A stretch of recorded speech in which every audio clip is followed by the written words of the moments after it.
Kita lanjutkan kembali Tadabbur Quran bicara tentang metode pendidikan Islam.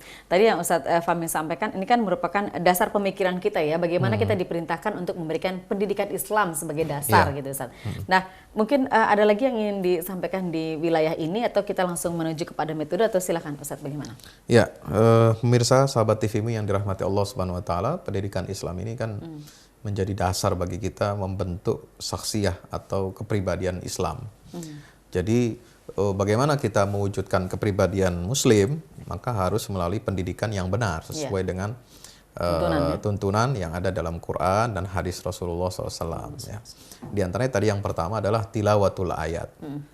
Ayat harus dibaca, baik ayat yang kauniyah maupun ayat kauliyah atau Quraniyah. Ini harus seimbang, seiring dan sejalan. Ya. Makanya lembaga-lembaga pendidikan Islam, ya, terutama yang dikelola oleh ormas seperti Muhammadiyah dan lain sebagainya, atau yang dikelola oleh pemerintah, ya, itu harus memiliki nilai lebih, ya, nilai plus, ya.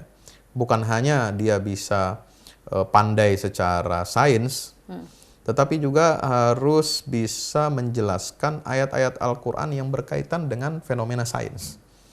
Ya, itu yang masuk bagian daripada islamisasi ilmu pengetahuan. Contoh yang real seperti apa Ustadz? Bagi dia bisa paham tentang sains, tapi juga dia bisa menghubungkan dengan masalah-masalah ayat kauniyah. Iya, misalnya tentang bagaimana kita mengkonfirmasikan, kan di dalam ayat Al-Quran misalnya mengatakan inna iddatas syuhur indallahi isna asyara syahran. Bilangan bulan itu adalah 12 bulan ya dalam 1 tahun. Nah, bagaimana ini informasi tentang ayat Al-Quran bisa cocok dengan informasi sains? Ya, perputaran bulan, rotasi bumi, bulan mengelilingi matahari itu memang 12 kali dalam setahun. Nah, ini harus bisa dijelaskan ya secara sains, secara Qurani seperti apa, secara ilmu pengetahuan alam seperti apa. Ya, masalah embrio manusia, penciptaan manusia surat apa itu Al-Mu'minun ya. Qad khalaqnal insana min nutfatin dan seterusnya itu juga perlu dikonfirmasi untuk lebih memperkuat keimanan kita kepada Al-Quran dari keterangan sains ya. Nah, itu hal-hal yang sehingga apa? Memicu kesadaran para siswa, para peserta didik di lembaga pendidikan Islam ini memahami, oh, Al-Quran ternyata luar biasa. Sehingga mereka menjadi lebih mencintai, lebih yakin terhadap Al-Quran. Terhadap ilmunya juga terhadap ilmunya juga, karena terkonfirmasi dengan ayat Al-Quran.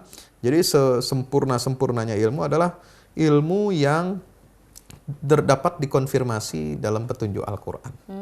Ya, itu sebaik-baik ilmu karena sesuai antara ayat kauniyah dengan ayat kauliyah itu. Oh, ini kita harapkan dunia pendidikan harus membuka ruang ini selebar-lebarnya ya untuk bisa memberikan nuansa agama buat anak-anak didiknya. Betul. Untuk apa itu dilakukan? Supaya kita melahirkan saintis-saintis atau ilmuwan-ilmuwan Muslim yang dia kuat berpegang teguh kepada ajaran agama Islam. Betul.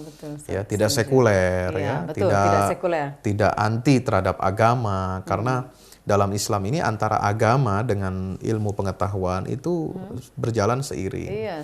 Karena akidah atau keimanan di dalam Islam itu dibangun di atas fondasi ilmu. Syahidallahu annahu la ilaha illa huwa wal malaikatu wa ulul ilmi qa'iman bil qist. Fa'lam annahu la ilaha illallah. Ketahui dulu, ada proses berilmu dulu untuk bisa sampai pada keyakinan tidak ada Tuhan kecuali Allah Subhanahu wa taala. Nah, jadi ini nilai plus yang harus kita maksimalkan, kita genjot ya. Jangan sampai kita kalah dengan sains yang ada di sekolah-sekolah umum atau sekuler ya. Kemudian kita kalah pula, tidak bisa memanfaatkan informasi-informasi di dalam Al-Quran ini untuk pengembangan ilmu pengetahuan di kalangan kaum muslimin. Iya. Ini memotivasi kita ya, yang memiliki kepentingan untuk memberikan pendidikan yang betul-betul bermanfaat untuk anak-anak kita, khususnya kita nih umat Islam ya.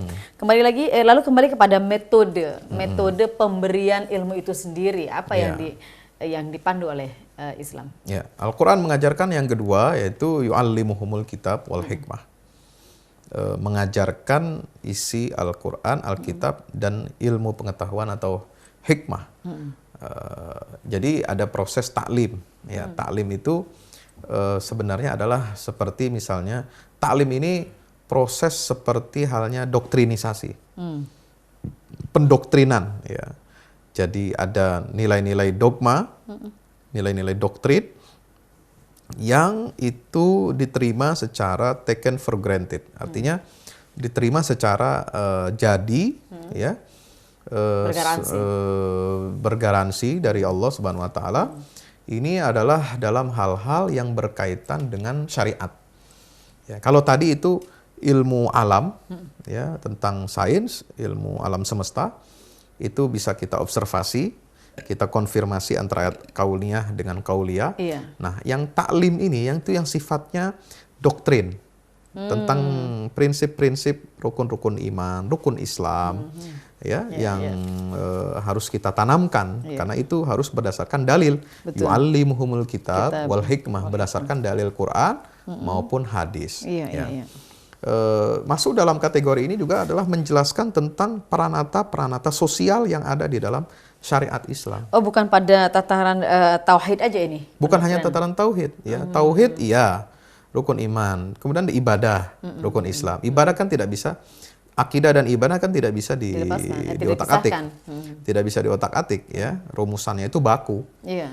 Ya, seperti rumusan obat resep dokter, ya. Berapa dosis-dosisnya itu baku. Nah, ini kita harus mesti jelaskan kepada siswa. Kenapa sholat itu harus permanen? Ya, bentuk tata caranya, ya, gerakannya, ucapannya, jumlah rokaatnya, waktunya itu permanen, nggak bisa diotak-atik. Ya.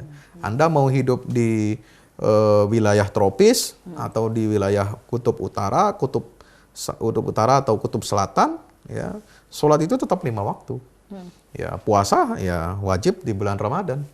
Ya, berapapun durasi pelaksanaan puasa yang berbeda-beda antara musim panas, musim dingin itu, ya, Anda harus taat. Ya. Kadang puasa di belahan utara itu lebih lama. Ya. Kalau dia musim panas dia lebih lama. Ya. Atau kalau dia musim dingin dia lebih cepat seperti itu.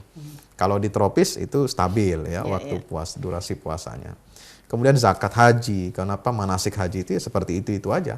Waktunya tidak bisa berubah. Nah, ini kan itu adalah bentuk taklim. Taklim itu doktrin.